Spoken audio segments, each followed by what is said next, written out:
Ai daquele que trair o Filho do Homem. Ai daquele que romper a fidelidade com Jesus.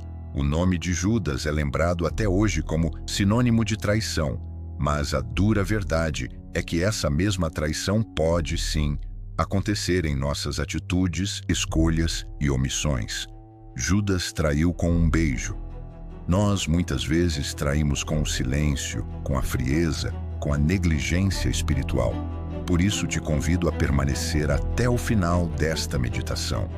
Deus tem algo muito sério e importante para falar comigo e com você. Em nome do Pai, do Filho e do Espírito Santo. Amém. Que o Espírito Santo nos ilumine nesta reflexão. Hoje vamos mergulhar em uma das passagens mais impactantes do Evangelho, segundo Mateus, capítulo 26, versículos de 14 a 25. Esse trecho revela não apenas um acontecimento histórico, mas uma cena carregada de dor, de fragilidade humana e de uma escolha que marcou a eternidade. Judas Iscariotes, um dos 12 escolhidos por Jesus, vai até os principais sacerdotes, representantes da religião de sua época, e pergunta: "O que me dareis se eu vos entregar Jesus?" O preço foi baixo, chocantemente simbólico: 30 moedas de prata. O valor que na época era pago por um escravo. E a partir daí, ele começa a buscar o momento certo para entregar o Filho de Deus. Durante a celebração da festa dos pães ázimos, uma das festas mais importantes para o povo judeu, que lembrava a libertação do Egito, os discípulos perguntam a Jesus onde desejava celebrar a Páscoa. Jesus dá uma ordem precisa: ir até a cidade, procurar um certo homem e dizer que o mestre está próximo de sua hora. A cena mostra que mesmo diante da traição iminente, Jesus segue firme com sua missão. Ele sabia o que estava por vir, mas não recuou. Os discípulos obedecem e preparam tudo conforme as instruções. Quando chega a noite, Jesus se senta à mesa com os 12. Aquele era um momento íntimo de comunhão, de partilha, mas também de revelação. Jesus então declara: "Em verdade vos digo, um de vós me trairá." O ambiente até então tranquilo é tomado pela tensão. Um por um, tomados pelo medo e pela incerteza, os discípulos perguntam: "Senhor, serei eu?" Essa pergunta revela que nenhum deles se via isento da possibilidade de fraquejar. E Jesus, de maneira misteriosa, responde: "Aquele que comigo põe a mão no prato, esse me trairá." E conclui com uma frase duríssima: "Seria melhor para esse homem se nunca tivesse nascido."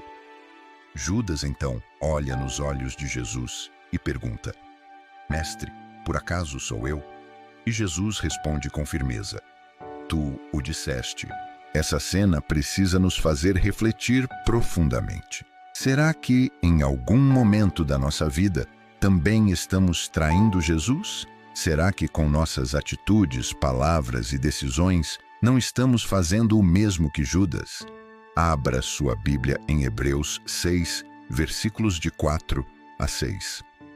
Ali encontramos uma advertência severa àqueles que já experimentaram a luz da fé, que foram tocados pela graça divina, que provaram a palavra viva de Deus. Se caírem, se voltarem deliberadamente ao pecado, estão de alguma forma crucificando de novo o Filho de Deus e o expondo ao desprezo.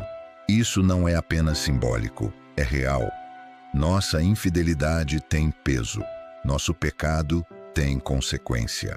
Judas não era um estranho. Ele não era um fariseu nem um soldado romano. Ele era um amigo. Ele caminhou com Jesus. Ele viu milagres, ouviu os ensinamentos, partilhou do pão multiplicado. Foi chamado de amigo por Jesus. E justamente por isso, sua traição foi tão dolorosa. A dor da traição vem de quem está perto, de quem foi amado. Quando usamos a palavra traição, não falamos de qualquer mágoa. Falamos de uma quebra de confiança que fere profundamente a alma. É por isso que essa meditação precisa tocar o nosso coração, porque não se trata apenas de Judas. trata-se de nós. Lembre-se do que Jesus disse em João 14,6: Eu sou o caminho, a verdade e a vida. Judas conheceu a verdade em pessoa, caminhou ao lado do caminho, bebeu da vida e, mesmo assim, escolheu se afastar. Em Hebreus 6, entendemos que a maior dor para Deus não está no erro daqueles que ainda não o conhecem, mas na queda daqueles que já provaram a sua presença. A palavra também nos adverte em Tiago 4,4: Adúlteros, não sabeis que a amizade com o mundo é inimizade contra Deus? Quando colocamos as coisas do mundo, status, prazeres, orgulho, bens, acima de Deus, estamos escolhendo o lado oposto.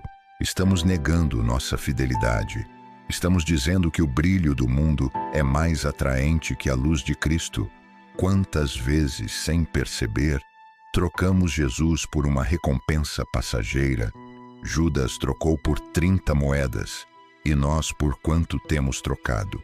Mateus 6,24 é direto. Ninguém pode servir a dois senhores. Ou servimos a Deus ou ao dinheiro.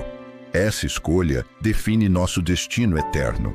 A traição de Judas começou muito antes do beijo no jardim. Começou no coração, quando ele permitiu que a ambição ocupasse o lugar que era de Deus. Hoje, vemos pessoas vendendo sua fé, sua moral, seus valores por migalhas de reconhecimento, por fama, por prazeres vazios. E a pergunta continua ecoando: Senhor, serei eu? Para finalizar, leia Hebreus 10, versículos de 26 a 27. Se depois de termos conhecido a verdade, continuarmos a pecar de forma deliberada, não resta mais sacrifício pelos pecados. Isso não significa que Deus não perdoa. Significa que há um limite, um ponto onde o coração se endurece tanto que já não há mais arrependimento. E a consequência é o fogo da justiça, reservado aos que resistem ao amor e à misericórdia. Hoje, Deus nos chama à conversão sincera, à fidelidade autêntica, à renúncia das moedas de prata que o mundo tenta nos oferecer. É hora de declarar com fé e convicção: eu não quero ser infiel a Jesus por nada deste mundo. Escreva isso aqui nos comentários. Diga isso com sua alma. Eu não quero ser infiel a Jesus por nada deste mundo. Que essa meditação renove sua aliança com Cristo. Que o Espírito Santo te fortaleça a cada dia. E que você nunca mais troque a eternidade por aquilo que não dura. Em nome do Pai, do Filho e do Espírito Santo. Amém. E se essa mensagem tocou o seu coração, não guarde só para você. Envie para alguém. Compartilhe o que é eterno. E se quiser continuar refletindo sobre como manter-se fiel a Deus em tempos tão confusos, assista também o vídeo que está aqui do lado. A sua alma agradece.